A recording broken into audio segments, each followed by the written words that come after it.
ನಮಸ್ಕಾರ ಎಲ್ಲರಿಗೂ. ಇವತ್ತಿನ ಒಂದು ತರಗತಿಗೆ ತಮಗೆಲ್ಲರಿಗೂ ಸ್ವಾಗತ ಸುಸ್ವಾಗತ. ಇದು ಶ್ರೀ ಗುರು ಸ್ಟಡಿ ಚಾನಲ್ ಆಗಿರುತ್ತದೆ. ಇದರಲ್ಲಿ ನಾನು TETಗೆ ಸಂಬಂಧಪಟ್ಟಂಥ ಪೇಪರ್ 1, ಪೇಪರ್ 1ಗೆ ಸಂಬಂಧಪಟ್ಟಂಥ ಪರಿಸರ ಅಧ್ಯಯನದ ಬಗ್ಗೆ ಹೇಳ್ತಾ ಹೋಗ್ತೀನಿ ಪಾಠಗಳನ್ನು, ಮತ್ತು ಪೇಪರ್ 2ಗೆ ಸಂಬಂಧಪಟ್ಟಂಥ ಸೋಷಿಯಲ್ ಸೈನ್ಸ್ ಪಾಠಗಳನ್ನು ಮುಂದೆ ಮಾಡಿ ಹಾಕಬೇಕಂತ ಮಾಡಿದ್ದೀನಿ. ತಾವೆಲ್ಲರೂ ನೋಡಿ ಸಹಕರಿಸಬೇಕು. ಈಗ ನೋಡ್ರಿ, ನಿನ್ನೆಯ ಒಂದು ಅವಧಿಯಲ್ಲಿ ಕುಟುಂಬ ಅನ್ನುವಂಥ ಪಾಠವನ್ನು ತಿಳಿದುಕೊಂಡಿದ್ವಿ. ಆಮ್ಯಾಗ ಇವತ್ತು ನಾವು ಸಮುದಾಯ ಎನ್ನುವಂಥ ಒಂದು ಪಾಠದ ಬಗ್ಗೆ ತಿಳ್ಕೊಳ್ಳೋಣ. ನೋಡ್ರಿ, ಪಾಠ 3 ಸಮುದಾಯ. ಒಂದು ನಿಶ್ಚಿತ ಪ್ರದೇಶದಲ್ಲಿ ವಾಸಿಸುವ ಜನರ ಸಮೂಹವನ್ನು ಸಮುದಾಯ ಎಂದು ಕರೆಯುತ್ತಾರೆ.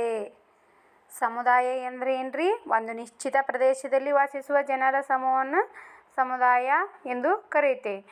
ಸಮುದಾಯದಲ್ಲಿನ ಸದಸ್ಯರು ಪರಸ್ಪರ ಅವಲಂಬಿತರಾಗಿರುತ್ತಾರೆ. ಹೌದು, ಸಮುದಾಯದಲ್ಲಿನ ಸದಸ್ಯರು ಪರಸ್ಪರ ಅವಲಂಬಿತರಾಗಿರ್ತಾರೆ. ಈಗ ಅಜ್ಜ ಅಜ್ಜಿ ಇರ್ತಾರೆ, ಅವರು ದುಡಿಯೋಕೆ ಹೋಗಿರಂಗಿಲ್ಲ. ಅವರು ಮಕ್ಕಳು, ಅವ್ರ ಮೊಮ್ಮಕ್ಕಳು ದುಡಿಯೋಕೆ ಹೋಗಿರ್ತಾರೆ. ಅವ್ರು ಏನಾಗಿರ್ತಾರೆ? ಅವರಿಗೆ ಅವಲಂಬಿತವಾಗಿರ್ತಾರೆ. ಹಂಗೆ ಆಜು ಬಾಜು ಎಲ್ಲರೂ ಒಂದೊಂದು ಮನೆ, ಒಂದು ಹಳ್ಳಿ ಐತಂದ್ರೆ ಎಲ್ಲರೂ ಪರಸ್ಪರ ಒಬ್ರಿಗೊಬ್ರು ಅವಲಂಬನೆಯನ್ನು ಮಾಡ್ಕೊಂಡಿರ್ತಾರೆ.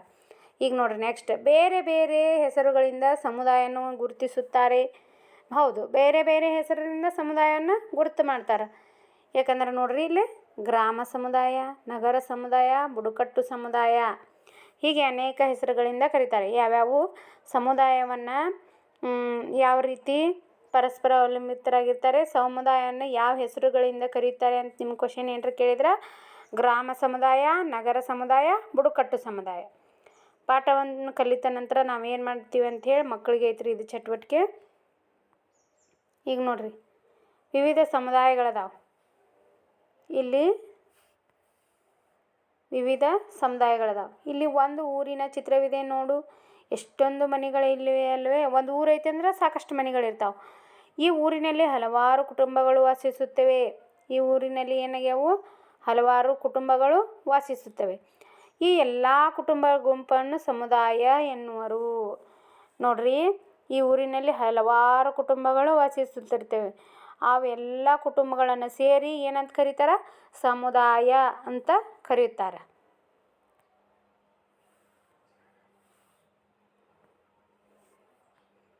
ಸಮುದಾಯ ಅಂತಂದ್ರೆ ನಮ್ಮ ಸುತ್ತಮುತ್ತಲ ಇರುವಂಥ ಕುಟುಂಬಗಳನ್ನು ಎಲ್ಲ ಸೇರಿಸಿ ನಾವೊಂದು ಸಮುದಾಯ ಅಂತ ಹೇಳಿ ಕರಿತೀವಿ. ನಗರ ಸಮುದಾಯ ಆಗಿರ್ಬೋದು, ಗ್ರಾಮ ಸಮುದಾಯ ಆಗಿರ್ಬೋದು, ಬುಡಕಟ್ಟು ಸಮುದಾಯ ಆಗಿರ್ಬೋದು. ರವಿಯ ಕಥೆಯನ್ನು ಓದಿ ಪ್ರಶ್ನೆಗೆ ಉತ್ತರಿಸು. ಆನಂದಪುರದಲ್ಲಿ ರವಿಯ ಮನೆ ಇದೆ. ಆನಂದಪುರದಲ್ಲಿ ಒಬ್ಬ ರವಿ ಅನ್ನೋ ವ್ಯಕ್ತಿ ಮನೆ ಇದೆ. ಇವನ ತಂದೆ ಇಲ್ಲಿಯೇ ಹುಟ್ಟಿ ಬೆಳೆದಿದ್ದಾರೆ. ಅವರ ತಂದೆ ಎಲ್ಲಿ ಹುಟ್ಟಿ ಬೆಳೆದಿದ್ದಾರೆ?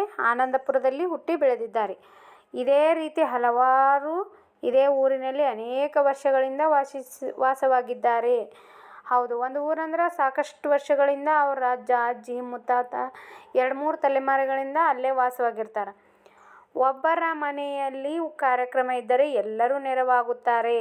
ಹೌದು, ಈಗ ಒಂದು ಮದುವೆ ಮುಂಜಿ ಏನೋ ಒಂದು ಕೆಲಸ ಕಾರ್ಯಗಳಿತ್ತಂದ್ರೆ, ಯಾರಾದರೂ ತೀರ್ಕೊಂಡ್ರೆ ಅಥವಾ ಎಲ್ಲರೂ ಏನು ಮಾಡ್ತಾರೆ? ಸೇರಿ ಆ ಎಲ್ಲ ಕಾರ್ಯಕ್ರಮಗಳು ಏನೇನು ನೆರವೇರಿಸ್ಬೇಕು ಅದನ್ನೆಲ್ಲ ಮಾಡ್ತಾರೆ. ಆಮ್ಯಾಗ ಖುಷಿ ಸಮಾರಂಭವಿದ್ದಾಗೂ ಸಹಿತ ಎಲ್ಲ ಹಬ್ಬ ಹುಣ್ಣಿಮೆ ಎಲ್ಲ ಕುಡ್ಕೊಂಡು ಮಾಡ್ತಾರೆ. ರವಿಯ ತಂದೆ ರೈತರಾಗಿದ್ದು ತಮ್ಮ ಕೆಲಸಕ್ಕೆ ಹಲವರನ್ನು ಅವಲಂಬಿಸಿದ್ದಾರೆ. ರವಿಯವ್ರ ತಂದೆ ಏನು ಮಾಡ್ತಿದ್ರು? ರೈತರಾಗಿದ್ದರು. ಅವರ ಕೆಲಸಕ್ಕೆ ಹಲವಾರು ಜನರನ್ನು ಅವಲಂಬಿಸಿದ್ರು. ಸಮುದಾಯದ ಲಕ್ಷಣಗಳಾವು? ಯಾವುದಾದರೂ 3 ಲಕ್ಷಣಗಳನ್ನು ಇಲ್ಲಿ ಬರಿ ಅಂಥೇಳಿ ಐತಿ ಚಟುವಟಿಕೆ ಮಕ್ಕಳಿಗೆ.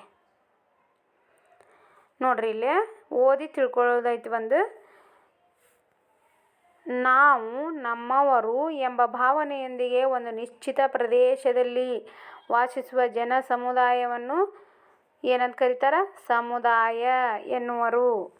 ನಾವು ನಮ್ಮವರು ಎನ್ನುವ ಭಾವನೆ, ಒಳ್ಳೆಯ ಭಾವನೆ ಇರಬೇಕು. ಅಕ್ಕಪಕ್ಕದವ್ರ ಜೊತೆ ನಮ್ಮವರು, ಅವು ನಾವೆಲ್ಲರೂ ಒಂದೇ, ನಾವು ಭಾರತೀಯರು ಅಂಥೇಳಿ ಯಾರು ತಿಳ್ಕೊಂಡು ಇದನ್ನು ಮಾಡ್ಕೊತ ಹೋಗಬೇಕು. ಹಂಗಿರುವಂಥ ಒಂದು ಪ್ರದೇಶಕ್ಕೆ ನಾವೇನಂತ ಕರಿತೀವಿ? ಜನ ಸಮೂಹವನ್ನು ಸಮುದಾಯ. ನಮ್ಮವರು ಎಂಬ ಭಾವನೆಯೊಂದಿಗೆ ಒಂದು ನಿಶ್ಚಿತ ಭೂಪ್ರದೇಶದಲ್ಲಿ ವಾಸಿಸುವ ಜನಸಮೂಹವನ್ನು ಸಮುದಾಯ ಎನ್ನುವರು. ಸಮುದಾಯದ ಎಲ್ಲ ಸದಸ್ಯರು ತಾವು ತಮ್ಮ ಸಮೂಹವನ್ನು ಅವಲಂಬಿಸಿದ್ದೇವೆ ಎಂಬ ಭಾವನೆ ಹೊಂದಿರುತ್ತಾರೆ. ಸಮುದಾಯದ ಎಲ್ಲ ಸದಸ್ಯರು ತಾವು ತಮ್ಮ ಸಮೂಹವನ್ನು ಅವಲಂಬಿಸಿದ್ದೇವೆ ಎಂಬ ಭಾವನೆ ಹೊಂದಿರ್ತಾರೆ. ಯಾಕಂದ್ರೆ ಯಾವುದೋ ಒಂದು ಕಾರ್ಯಕ್ರಮ ನಡಿಬೇಕಂದ್ರೆ, ಒಂದು ಮದುವೆ ನಡಿಬೇಕಂತಂದ್ರೆ ಆಜು ಬಾಜು ಅಕ್ಕಪಕ್ಕದವ್ರನ್ನೆಲ್ಲರನ್ನು ಕರೆದು ಪ್ರೀತಿಯಿಂದ ಅವರನ್ನು ಏನು ಮಾಡ್ತೀವಿ, ಸ್ವಾಗತಿಸಿ ಕಾರ್ಯಕ್ರಮಗಳನ್ನು ಮಾಡ್ತೀವಿ. ಮತ್ತು ಅದೇ ಥರ ಒಂದು ಮನೆ ಶಾಂತಿಯಾಗಿರೋದು, ಒಂದು ಯಾವುದೋ ಒಂದು ಹಬ್ಬ ಹುಣ್ಣಿ ಆಗಲಿ ಎಲ್ಲ ಅಕ್ಕಪಕ್ಕದವ್ರನ್ನ ಕರ್ಕೊಂಡು ಕೂಡಿ ಮಾಡ್ತೀವಲ್ಲ, ಇದಕ್ಕೆ ಸಮೂಹವನ್ನು ಅವಲಂಬಿಸಿದ್ದೇವೆ ಅಂಥೇಳಿ ಕರಿತೀವಿ. ಸಮುದಾಯದ ಗಾತ್ರ ಚಿಕ್ಕದಾಗಿದ್ದರೆ ಈ ಭಾವನೆ ಹೆಚ್ಚಾಗಿರುತ್ತದೆ.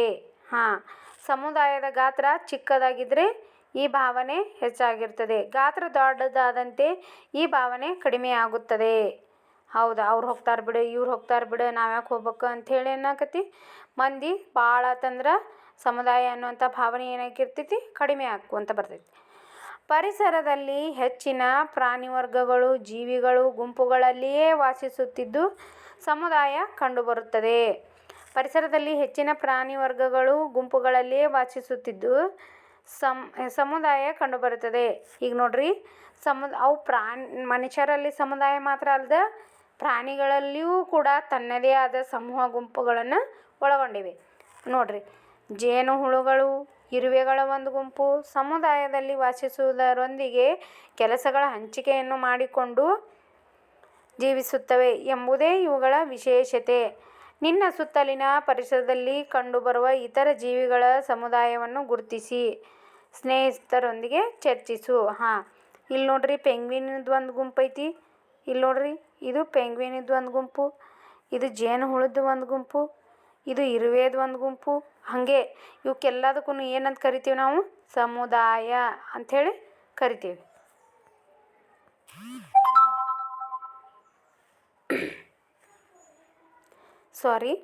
ಇಲ್ಲಿರುವ ಚಿತ್ರಗಳಲ್ಲಿ ನೀನು ಗುರುತಿಸಿದ ಅಂಶಗಳನ್ನು ಬರೆ. ಗುರುತಿಸಿದ ಅಂಶಗಳು ಯಾವ್ಯಾವು?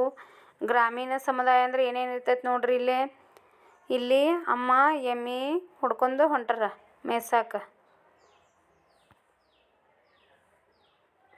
ಗ್ರಾಮೀಣ ಸಮುದಾಯ ಇದೇನ್ರಿ, ಇದು ಗ್ರಾಮೀಣ ಸಮುದಾಯ. ಏನೇನದಾರ ಇಲ್ಲಿ? ಕಟ್ಟಿಗೆಯಿಂದ ಏನು ಬಂಡಿ ತಯಾರು ಮಾಡಾಕತ್ತಾರ.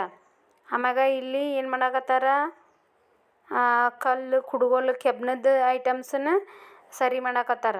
ಇಲ್ಲಿ ದನಗಳು ಮನೆ ಮುಂದೆ ಎತ್ತುಗಳನ್ನು ಕಟ್ಟಿದಂಥ ದೃಶ್ಯ ಐತಿ. ಇಲ್ಲಿ ಒಬ್ರು ಅಮ್ಮ ಏನು ಮಾಡತ್ತಾರ, ಎಮ್ಮೆಗಳನ್ನ ಕರ್ಕೊಂಡು ನೀರು ಮೇಯ್ಸಕ್ಕೆ ಹೊಂಟಾರ. ಆಮ್ಯಾಗ ಇಲ್ಲಿ ರೈತ ಏನು ಮಾಡತ್ತಾರ, ಕೆಲಸ ಮಾಡತ್ತಾರ.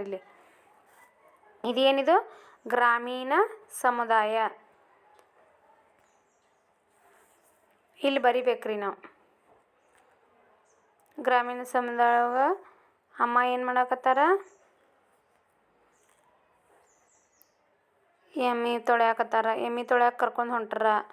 ಆಮ್ಯಾಗ ಬಡಿಗೆರು ಅವ್ರು ಕೆಲಸ ಮಾಡಾಕತ್ತಾರ, ಕುಂಬಾರರು ಅವ್ರು ಕೆಲಸ ಮಾಡಾಕತ್ತಾರ. ಹಿಂಗೆ ಆಡು ಮೈತಿದೆ, ರೈತ ಹೊಲ್ದಾಗ ಕೆಲಸ ಮಾಡತ್ತಾನ. ಅದೇ ಥರ ಇಲ್ಲಿ ನೋಡ್ರಿ, ನಗರ ಸಮುದಾಯ. ಇದು ನಗರ ಸಮುದಾಯ. ನೋಡ್ರಿ, ಇಲ್ಲೇ ದೊಡ್ಡ ದೊಡ್ಡ ಬಿಲ್ಡಿಂಗ್ ಅದಾವೆ. ಆ ಕಡೆ ಈ ಕಡೆ ಏನದಾವು, ದೊಡ್ಡ ದೊಡ್ಡ ಪಕ್ಕದಾಗ ಬಿಲ್ಡಿಂಗ್ ಅದಾವು. ಭಾಳಷ್ಟು ಬಸ್ ಹೊಂಟಾವು. ಜನರು ಒಂದು ಸೈಡ್ ಹೊಂಟಾರ, ಒಂದು ಸೈಡ್ ಬರಾಕತ್ತಾರ, ಒಂದು ಸೈಡ್ ಹೊಂಟಾರ. ಈ ಜಂಗುಳಿ ಜಾಸ್ತಿ ಇರ್ತೈತಿ ನಗರ ಸಮುದಾಯದೊಳಗೆ ಯಾವಾಗಲೂ. ಇದೆಲ್ಲ ಏನ್ರಿ, ಇದು ನಗರ ಸಮುದಾಯ. ನಗರ ಸಮುದಾಯದ ಬಗ್ಗೆ ಇಲ್ಲಿ ನಾವು ಒಂದಿಷ್ಟು ಪಾಯಿಂಟನ್ನ ಬರಿಬೇಕು. ಆಮ್ಯಾಗ ಬುಡಕಟ್ಟು ಸಮುದಾಯ ಹೆಂಗೈತೆ ನೋಡ್ರಿ. ಇಲ್ಲಿ ಬುಡಕಟ್ಟು ಸಮುದಾಯ ಇದೇನೈತಿದು, ಇದಷ್ಟು ಬುಡಕಟ್ಟು ಸಮುದಾಯ. ನೋಡ್ರಿ, ಅಲ್ಲೇ ಒಂದು ಗುಡಿಸಲೈತಿ. ಕಾಡೊಳಗಿರ್ತಾರೆ ಅವರು. ಅವ್ರದ್ದೇ ಆದಂಥ ಉಡುಗೆ ತೊಡುಗೆಗಳನ್ನು ಧರಿಸಿರ್ತಾರೆ. ಆಮೇಲೆ ಅವ್ರದ್ದೇ ಆದಂಥ ಆಭರಣಗಳನ್ನು ಧರಿಸಿರ್ತಾರೆ. ಮೈಗೆ ಚರ್ಮಗಳನ್ನು ಸುತ್ಕೊಂಡು ಅವ್ರು ಏನು ಮಾಡ್ತಿರ್ತಾರೆ, ಅವನ್ನ ಬಟ್ಟೆ ಅಂಥೇಳಿ ತಿಳ್ಕೊಂಡು ಮರದ ತಪ್ಪಲುಗಳನ್ನು, ಎಲೆಗಳನ್ನು ಸುತ್ಕೊಂಡಿರ್ತಾರೆ ಅವರು. ಇದು ಬುಡಕಟ್ಟು ಸಮುದಾಯ ಅಂಥೇಳಿ ಕರಿತೀವಿ. ಇದೇನ್ರಿ, ಇದು ಬುಡಕಟ್ಟು ಸಮುದಾಯ. ಗ್ರಾಮೀಣ ಸಮುದಾಯ, ನಗರ ಸಮುದಾಯ ಮತ್ತು ಬುಡಕಟ್ಟು ಸಮುದಾಯ ಎಂಬ ವಿವಿಧ ಸಮುದಾಯಗಳಿವೆ. ನಮಗೆಲ್ಲ ಗೊತ್ತಿರುವ ಹಾಗೆ ಅನೇಕ ಸಮುದಾಯಗಳಿವೆ. ಇಲ್ಲಿ ಒಂದು ಗ್ರಾಮೀಣ ಸಮುದಾಯದ ಚಿತ್ರವಿದೆ. ಈ ಚಿತ್ರದಲ್ಲಿರುವ ಕೃಷಿ ಮತ್ತು ಕೃಷಿಯೇತರ ಚಟುವಟಿಕೆಗಳು ಯಾವುದೆಂಬುದನ್ನು ಬರೆ. ಇಲ್ಲೇನು ಮಾಡತ್ತಾರ ಈ ಚಿತ್ರದೊಳಗೆ ಬುಟ್ಟಿ ಹೆಣಿತಿದ್ದಾರೆ. ಏನು ಮಾಡತ್ತಾರ ಇವರು? ಬುಟ್ಟಿನ ಹೆಣಿತಾರೆ. ಇದು ಗ್ರಾಮ ಸಮುದಾಯದೊಳಗೆ. ಆಮ್ಯಾಗ ರೈತ ಹೊಲವನ್ನು ಉಳ್ತಿದ್ದಾರೆ. ಇದು ಗ್ರಾಮ ಸಮುದಾಯ. ಕುಂಬಾರ ಕುಡಿಕೆಗಳನ್ನು ತಯಾರಿಸೋದು, ಆಮ್ಯಾಗ ಬಡಿಗೆತನವನ್ನು ಮಾಡುವುದು, ಮೀನುಗಾರ ಬೇಟೆಯನ್ನಾಡುವುದು, ಭತ್ತ ಕೊಯ್ಯುವುದು. ಇಲ್ಲಿ ಏನು ಮಾಡೋದತ್ತಂದ್ರೆ ಕಾಳನ್ನು ಫಸಲು ಬಂದದ್ದು ಕಾಳು ಕಟ್ ಮಾಡಿರ್ತಾರಲ್ಲ ಅದನ್ನು ಕಾಳನ್ನು ಶೇಖರಣೆ ಮಾಡೋದು, ಮಷೀನ್ಗೆ ಹಾಕೋದು ಅಂತಾರೆ. ಆಮ್ಯಾಗ ಗೊಬ್ಬರ ಹಾಕೋದು.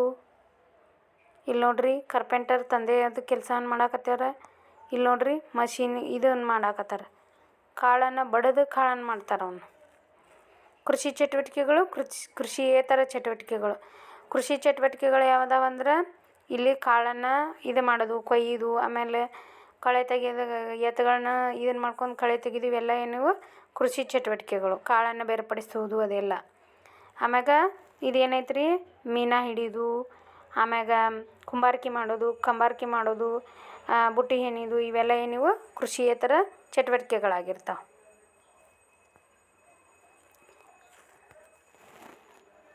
ಸಮುದಾಯದಲ್ಲಿ ಪ್ರತಿ ಕುಟುಂಬಕ್ಕೂ ದಿನನಿತ್ಯದ ಚಟುವಟಿಕೆಗಳಿಗೆ ಅನೇಕ ವಸ್ತು ಸಲಕರಣೆಗಳ ಅವಶ್ಯಕತೆ ಇದೆ. ನಾವು ಒಂದು ಸಮುದಾಯವನ್ನು ನಿರ್ವಹಿಸ್ಬೇಕಂದ್ರೆ ಕುಟುಂಬದಲ್ಲಿ ಅನೇಕ ಏನಾಗಿರ್ತಾವೆ ಚಟುವಟಿಕೆಗಳು ಅವಶ್ಯಕತೆ ಇದಾವೆ, ವಸ್ತುಗಳ ಅವಶ್ಯಕತೆ ಇದಾವೆ. ಗ್ರಾಮ ಸಮುದಾಯಗಳಲ್ಲಿ ಪರಸ್ಪರ ಅವಲಂಬನೆ ಹೆಚ್ಚಾಗಿ ಕಂಡುಬರುತ್ತದೆ. ಹೌದು, ಗ್ರಾಮ ಸಮುದಾಯಗಳಲ್ಲಿ ಹೆಚ್ಚು ಪರಸ್ಪರ ಅವಲಂಬನೆ ಕಂಡುಬರ್ತೈತಿ. ಯಾಕಂದ್ರೆ ನಾವು ಯಾವ್ದಾರ ಒಂದು ಕಳೆ ತೆಗಿಯಾಕಂದ್ರೆ 4 ಮಂದಿನ ಕರ್ಕೊಂಡು ಹೋಗಬೇಕು. ಆಮ್ಯಾಗ ಎತ್ತುಗಳನ್ನು ಒಬ್ಬೊಬ್ರ ಮನ್ಯಾಗ ಎತ್ತಿರಂಗಿಲ್ಲ, ಇನ್ನೊಬ್ರ ಜೊತೆ ಎತ್ತಿನ ಒಂದು ಗಾಡಿನ ತೊಗೊಂಡು ಹೋಗಿ ನಾವು ಕಳೆ ತೆಗಿಯೋದು, ಬೀಜ ನಾಟ್ಸೋದು ಅದೆಲ್ಲ ಮಾಡ್ಬೇಕಂದ್ರೆ ಇನ್ನೊಬ್ಬರ ಕುಟುಂಬದ ಮೇಲೆ ಅವಲಂಬನೆ ಆಗಿರ್ಬೇಕು. ಅದು ಸಮುದಾಯ ಅವಲಂಬನೆ ಅಂತಾರೆ. ಪ್ರತಿಯೊಂದು ವೃತ್ತಿಯನ್ನು ಎಲ್ಲರೂ ಗೌರವಿಸುತ್ತಾರೆ. ಅಲ್ಲಿ ಏನಾಗಿರ್ತೈತಿ ಅಂದ್ರೆ ಭೇದ ಭಾವ ಇರಂಗಿಲ್ಲ. ಇವ್ರು ದೊಡ್ಡವ್ರದಾರ, ಇವ್ರು ಸಣ್ಣರದಾರ ಅಂತ ಅನ್ನುವಂಥ ಭೇದ ಭಾವ ಇರೋದಿಲ್ಲ. ಅಲ್ಲಿ ನಾವೆಲ್ಲರೂ ನಾವೆಲ್ಲರೂ ರೈತರು, ನಾವೆಲ್ಲರೂ ದುಡಿಬೇಕು, ನಾವೆಲ್ಲರೂ ಊಟ ಮಾಡಬೇಕು ಅಂಥೇಳಿ ಅಂದ್ಕೊಂಡು ಅವರು ನಾವೆಲ್ಲರೂ ಒಂದೇ ಅಂಥೇಳಿ ಕೆಲಸ ಮಾಡ್ತಾರೆ.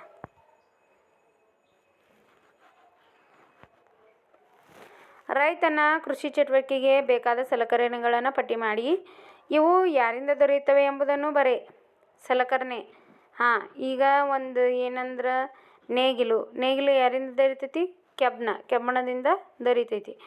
ಆಮ್ಯಾಗ ಏನು ಮಾಡತ್ತೆ ರೆಂಟೆ ಕುಂಟೆ ಅವೆಲ್ಲ ಯಾರಿಂದ ದೊರೀತಾವಂದ್ರೆ ಕಮ್ಮಾರ ಮತ್ತು ಬಡಗತನದಿಂದ ದೊರೀತಾವೆ. ಮತ್ತು ಒಂದೊಂದು ಕಬ್ಬಿಣದ ಮಷೀನ್ ಏನಕ್ಕೈತಿ ಮಷೀನಿಂದ ತಯಾರಾಗಿರ್ತಾವೆ. ಅವನ್ನ ಇಲ್ಲಿ ಬರಿಬೇಕು ನಾವು. ಭಾರತದಲ್ಲಿ 72% ಜನರು ಗ್ರಾಮಗಳಲ್ಲಿ ವಾಸಿಸುತ್ತಾರೆ. ಇದು ಕ್ವಶನ್ ಆಗಿತ್ತು ನೋಡ್ರಿ. ಭಾರತದಲ್ಲಿ ಎಷ್ಟು ಜನ ಗ್ರಾಮಗಳಲ್ಲಿ ವಾಸಿಸುತ್ತಾರೆ? 72% ಜನರು ಗ್ರಾಮಗಳಲ್ಲಿ ವಾಸಿಸುತ್ತಾರೆ. ಇಂಪಾರ್ಟೆಂಟ್ ನೋಡ್ರಿ ಇದು ಮೋಸ್ಟ್ ಇಂಪಾರ್ಟೆಂಟ್, ನೆನಪಿಟ್ಕೋರಿ. ಇವರಲ್ಲಿ 70% ಮಂದಿಗೆ ಕೃಷಿಯೇ ಜೀವನಾಧಾರ. ಹೆಚ್ಚು ಜನ ಏನು ಮಾಡಿರ್ತಾರಲ್ಲಿ? ಕೃಷಿಯನ್ನು ಜೀವನಾಧಾರ ಅಂದ್ಕೊಂಡು ಮಾಡ್ತಿರ್ತಾರೆ. ಕೃಷಿಯೊಂದಿಗೆ ಹೈನುಗಾರಿಕೆ, ಹಸು ಎಮ್ಮೆ ಸಾಕಾಣಿಕೆ, ಕೋಳಿ ಸಾಕಾಣಿಕೆ, ಮೀನುಗಾರಿಕೆ, ರೇಷ್ಮೆ ಹುಳು ಸಾಕಾಣಿಕೆ ಮುಂತಾದ ಉಪಕಸುಬುಗಳನ್ನು ಮಾಡುತ್ತಾರೆ. ಉಪಕಸುಬುಗಳು ಅಂದರೆ ಯಾವುದು? ಕೃಷಿ ಜೊತೆಗೆ ಹೈನುಗಾರಿಕೆಯನ್ನು ಮಾಡೋದು, ಹಸುಗಳನ್ನು ಸಾಕುವುದು, ಎಮ್ಮೆಯನ್ನು ಸಾಕುವುದು, ಆಮೇಲೆ ಕೋಳಿಯನ್ನು ಸಾಕಾಣಿಕೆ ಮಾಡೋದು, ಮೀನುಗಾರಿಕೆಯನ್ನು ಮಾಡೋದು, ರೇಷ್ಮೆ ಹುಳು ಸಾಕಾಣಿಕೆ ಮಾಡೋದು ಇವೆಲ್ಲವುಗಳನ್ನು ನಾವು ಏನಂತ ಕರಿತೀವಿ? ಉಪಕಸುಬುಗಳು ಎಂದು ಕರೆಯುತ್ತೇವೆ.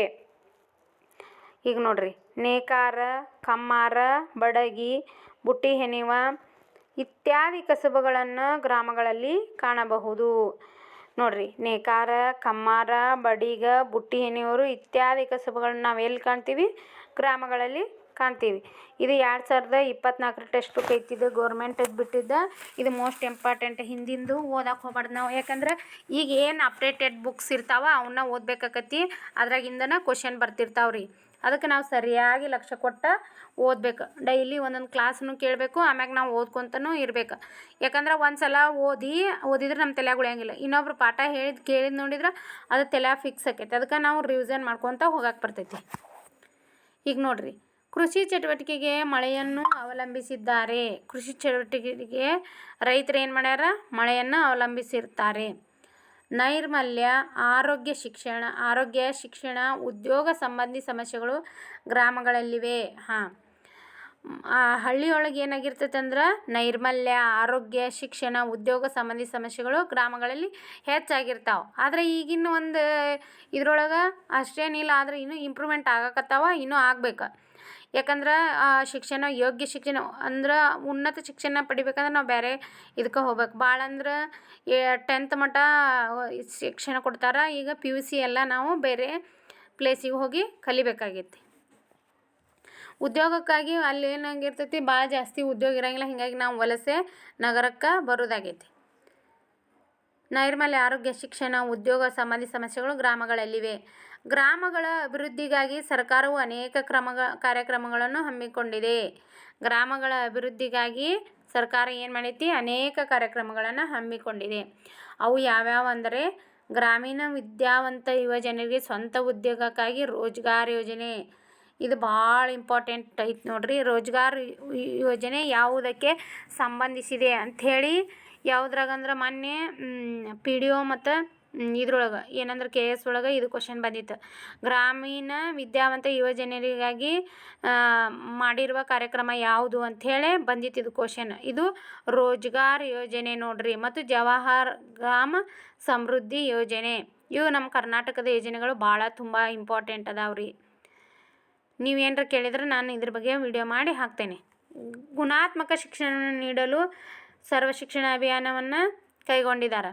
2001 ಏನಾಗೈತಿ, ಸರ್ವ ಶಿಕ್ಷಣ ಅಭಿಯಾನ. ಸರ್ವರಿಗೂ ಏನಾಗಿರ್ತೈತಿ, ಶಿಕ್ಷಣ ನೀಡಬೇಕನ್ನೋದು ಇದರ ಉದ್ದೇಶ ಆಗಿರ್ತೈತಿ. ಗುಣಾತ್ಮಕ ಶಿಕ್ಷಣವನ್ನು ನೀಡುವುದು ನಮ್ಮ ಸರ್ಕಾರದ ಉದ್ದೇಶ.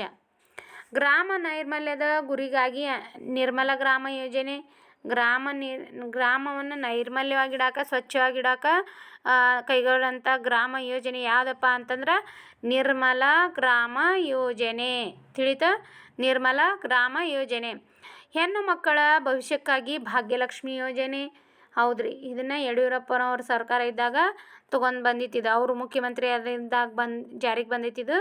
ಇದು ಹೆಣ್ಣು ಮಕ್ಕಳಿಗಾಗಿ ಭವಿಷ್ಯಕ್ಕಾಗಿ ಭಾಗ್ಯಲಕ್ಷ್ಮಿ ಯೋಜನೆ. ಅಂದರೆ ಇದು ಹುಟ್ಟಿದಾಗ ಅವ್ರ ಹೆಸರಲ್ಲೇ ಅಮೌಂಟ್ ಇರ್ತೈತಿ. ಅದು ಅವರು ಒಂದು ಏಜಿಗೆ ಬಂದಾಗ ಅಂದ್ರೆ ಒಂದು 18 ವರ್ಷ ಮೇಲ್ಪಟ್ಟ ಅವ್ರಿಗೆ ಶಿಕ್ಷಣಕ್ಕಾಗಲಿ ಅವ್ರಿಗೆ ಯಾವುದೋ ಒಂದು ಸಹಾಯ ಆಗೋದಕ್ಕೋಸ್ಕರ ಇದು ಯೋಜನೆ ಬಂದೈತಿ. ಇದ್ರ ಹೆಸರು ಭಾಗ್ಯಲಕ್ಷ್ಮಿ. ಇದು ಹೆಣ್ಣು ಮಕ್ಕಳಿಗೋಸ್ಕರ ಕೈಗೊಂಡಿರುವಂಥ ಕಾರ್ಯಕ್ರಮ ಆಗೈತಿ. ಬಡವರಿಗೆ ಉಚಿತ ನಿವೇಶನ ಮತ್ತು ಮನೆಗಳನ್ನು ಕಟ್ಟಲು ಸಾಲ ಅನುದಾನ ನೀಡಲು ಆಶ್ರಯ ಯೋಜನೆ. ನೋಡ್ರಿ, ಬಡವರಿಗೆ ಉಚಿತ ನಿವೇಶನ ಕೊಡ್ತಾರೆ, ಗ್ರಾಮಗಳೊಳಗೆ ಮನೆಗಳನ್ನು ಕಟ್ಟಲು ಸಾಲ ಕೊಡ್ತಾರೆ, ಅನುದಾನ ನೀಡಲು ಆಶ್ರಯ ಯೋಜನೆ ಕಟ್ಟಾರ. ಅದರೊಳಗೆ ಪ್ರಧಾನಮಂತ್ರಿ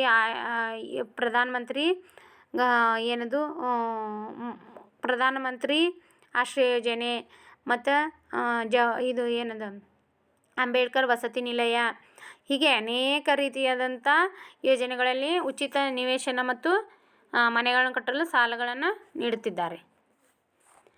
ಇವು ಮೋಸ್ಟ್ ಇಂಪಾರ್ಟೆಂಟ್ ಪಾಯಿಂಟ್ಸ್ ಅದಾವ ನೋಡ್ರಿ, ನೆನಪಿಟ್ಕೊರಿ. ನೋಡ್ರಿ ನೆಕ್ಸ್ಟ್, ಗ್ರಾಮಗಳಲ್ಲಿ ಕಂಡುಬರುವ ಕಸುಬುಗಳು ಯಾವಗಳನ್ನ ಬರಿಬೇಕು. ಯಾವ್ಯಾವ ಬರ್ತಾವ್ರಿ ಗ್ರಾಮಗಳಲ್ಲಿ ಕಸುಬುಗಳು?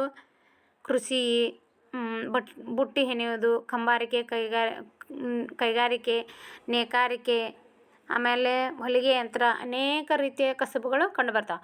ಗ್ರಾಮದ ಜನರು ಎದುರಿಸುವ ಸಮಸ್ಯೆಗಳು ಯಾವುವು? ಗ್ರಾಮದ ಜನರು ಶಿಕ್ಷಣದ ಸಮಸ್ಯೆ, ನೈರ್ಮಲ್ಯ ಸಮಸ್ಯೆ, ಆರೋಗ್ಯ ಸಮಸ್ಯೆ, ಕುಡಿ ನೀರಿನ ಸಮಸ್ಯೆ, ಇನ್ನೂ ಅನೇಕ ಸಮಸ್ಯೆಗಳನ್ನು ಎದುರಿಸಿರ್ತಾರೆ. ಗ್ರಾಮಗಳ ಅಭಿವೃದ್ಧಿಗಾಗಿ ಸರ್ಕಾರ ಕೈಗೊಂಡಿರುವ ಯೋಜನೆಗಳಲ್ಲಿ ಒಂದು ಕುರಿತು ಬರೆ. ಗ್ರಾಮಗಳ ಅಭಿವೃದ್ಧಿಗಾಗಿ ಏನೇನು ರಗಡ ಸಾಕಷ್ಟು ಯೋಜನೆಗಳನ್ನು ತಂದಾರ. ಅದರೊಳಗೆ ಜವಾಹರ್ ರೋಜ್ಗಾರ್ ಯೋಜನೆ ಆಗಿರ್ಬೋದು, ಅಂಬೇಡ್ಕರ್ ವಸತಿ ಯೋಜನೆ ಆಗಿರ್ಬೋದು, ಆಮ್ಯಾಗ ಗುಡಿ ಕೈಗಾರಿಕೆ, ಇನ್ನೂ ಅನೇಕ ಕೈಗಾರಿಕೆಗಳನ್ನು ಜಾರಿಗೆ ತಂದಾರ. ಈಗ ನೋಡ್ರಿ ನೆಕ್ಸ್ಟ್ ನಗರ ಸಮುದಾಯದ ಬಗ್ಗೆ ತಿಳ್ಕೊಳ್ಳೋಣ. ನಗರ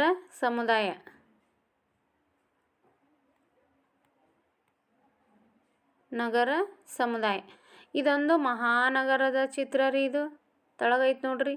ಈ ಚಿತ್ರದಲ್ಲಿ ನೀನು ಗಮನಿಸಿದ ಅಂಶಗಳನ್ನು ಚಿತ್ರದ ಕೆಳಗೆ ಕೊಟ್ಟಿರುವ ಖಾಲಿ ಜಾಗದಲ್ಲಿ ಬರೆಯಿರಿ. ಇಲ್ಲಿ ಏನದಾವ್ರಿ, ದೊಡ್ಡ ದೊಡ್ಡ ಬಿಲ್ಡಿಂಗ್ ಅದಾವು.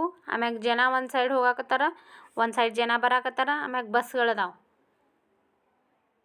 ಅವನ್ನಿಲ್ಲೇ ನಾವು ಬರಿಬೇಕಂತ ಮಕ್ಕಳಿಗಿದೆ. ಇಂಥ ನಗರಗಳಿಗೆ ಜನರು ಶಿಕ್ಷಣ, ಉದ್ಯೋಗಕ್ಕಾಗಿ ಗ್ರಾಮೀಣ ಪ್ರದೇಶಗಳಿಂದ ಬರುತ್ತಾರೆ. ಇಂಥ ದೊಡ್ಡ ದೊಡ್ಡ ನಗರಗಳಿಗೆ ಏನು ಮಾಡ್ತಾರೆ, ಜನ ವಲಸೆ ಬರ್ತಾರೆ. ಯಾವುದಕ್ಕೋಸ್ಕರ? ಶಿಕ್ಷಣ, ಉದ್ಯೋಗ, ಗ್ರಾಮೀಣ ಪ್ರದೇಶಗಳಿಂದ ಬರುತ್ತಾರೆ. ವಿವಿಧ ವೃತ್ತಿಗಳನ್ನು ಮಾಡುವ ಜನರು ನಗರಗಳಲ್ಲಿ ಕಂಡುಬರುತ್ತಾರೆ. ನಗರಗಳಲ್ಲಿ ಅನೇಕ ವೃತ್ತಿಗಳು ಕಂಡುಬರ್ತಾವ್ರಿ. ಅದ್ರಾಗ ಇನ್ನೂ ಸಾಕಷ್ಟು ಬರ್ತಾವು. ಅದ್ರಾಗ ನಾವು ಮುಂದೆ ನೋಡ್ಕೊತನ ಹೋಗೋಣ. ನೋಡೋಣ ಇಲ್ಲಿ ಯಾವ ಥರ ಕೊಟ್ಟಾರ ನೋಡೋಣ್ರಿ. ಅದಾವ ನೋಡ್ರಿ ಇಲ್ಲಿ. ಈ ಕೆಳಗಿನ ಚಿತ್ರಗಳನ್ನು ನೋಡಿ ಇವರು ಯಾವ ಕೆಲಸ ಮಾಡುತ್ತಾರೆ ಎಂಬುದನ್ನು ಬರೆ. ಇದೇ ವೃತ್ತಿಯನ್ನು ಮಾಡುವವರು ನಿನ್ನ ಊರಿನಲ್ಲಿದ್ದರೆ ಆ ಚಿತ್ರಕ್ಕೆ ಸರಿ ಗುರುತು ಹಾಕು. ಇಲ್ಲಿ ಕಂಪ್ಯೂಟರ್ ವರ್ಕ್ ಮಾಡ್ತಿದ್ದಾರೆ ನೋಡ್ರಿ. ಇಲ್ಲಿ ಫಸ್ಟ್ ಇದೇನಿದು, ಕಂಪ್ಯೂಟರ್ ವರ್ಕ್ ಮಾಡ್ತಿದ್ದಾರೆ. ಇಲ್ಲಿ ಏನೈತ್ರಿ, ಇದು ಸ್ಕೂಲು, ಕಾಲೇಜು, ಆಮ್ಯಾಗ ಕಂಪನಿ ಐತ್ರಿ. ಇದು ಇಲ್ಲೇ ಹಣ್ಣುಗಳನ್ನು ಮಾರ್ತಿದ್ದಾರೆ. ಹಣ್ಣುಗಳನ್ನು ಮಾರಾಟ ಮಾಡೋದು, ಹಣ್ಣುಗಳನ್ನು ಮಾರಾಟ ಮಾಡ್ತಿರ್ತಾರೆ. ಇಲ್ಲಿ ಕಾರುಗಳನ್ನು ರಿಪೇರಿ ಮಾಡ್ತಿರ್ತಾರೆ. ಇಲ್ಲಿ ಏನು ಮಾಡ್ತಾರಂದ್ರೆ ಎಲೆಕ್ಟ್ರಿಷಿಯನ್ ಎಲೆಕ್ಟ್ರಿಕಲನ್ನು ಇದು ಸರಿ ಮಾಡ್ತಿದ್ದಾರೆ. ಡಾಕ್ಟ್ರ್ ಚೆಕ್ ಮಾಡ್ತಿದ್ದಾರೆ. ಇಲ್ಲಿ ಪೇಂಟರ ಪೇಂಟಿಂಗ್ ಮಾಡ್ತಿರ್ತಾರೆ. ಆಮ್ಯಾಗ ಇಲ್ಲಿ ಬ್ಯಾಂಕ್ ವ್ಯವಹಾರಗಳನ್ನು ಮಾಡ್ತಿದ್ದಾರೆ. ಇಲ್ಲಿ ಏನು ಮಾಡಾಕತ್ತಾರ, ಸಂತೆ ನಡೆದೈತ್ರಿ ಇಲ್ಲಿ ಒಂದು ಕಡೆ. ಹೀಗೆ ನಗರದೊಳಗೆ ಇವೆಲ್ಲನೂ ಇರ್ತಾವ್ರಿ.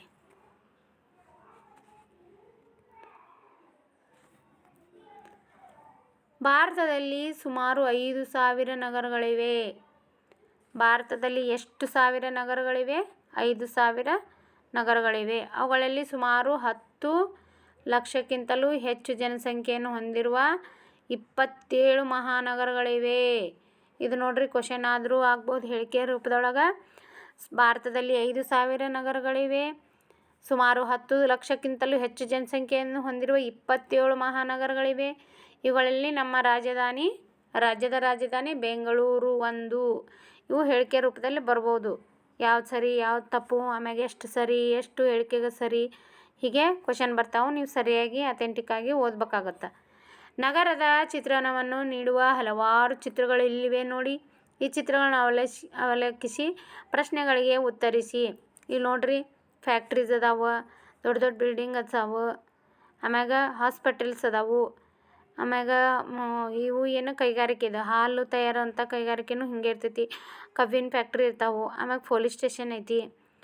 ಆಮ್ಯಾಗ ಗುಡಿಗಳು ಅದಾವು, ಕಾಯಿಪಲ್ಲೆ ಮಾರುವುದೈತಿ, ಗಾರ್ಡನ್ ಐತಿ. ಆಮ್ಯಾಗ ವಾಹನ ದಟ್ಟಣೆ ಇರ್ತೈತಿ ನಗರ ಪ್ರದೇಶ ಅಂದ್ರೆ. ಹೀಗೆ ಅನೇಕ ರೀತಿಯ ಇವು ಇರ್ತಾವೆ ನೋಡ್ರಿ. ಇವೆಲ್ಲ ನಗರ ಪ್ರದೇಶದೊಳಗಿರುವಂಥದ್ದು.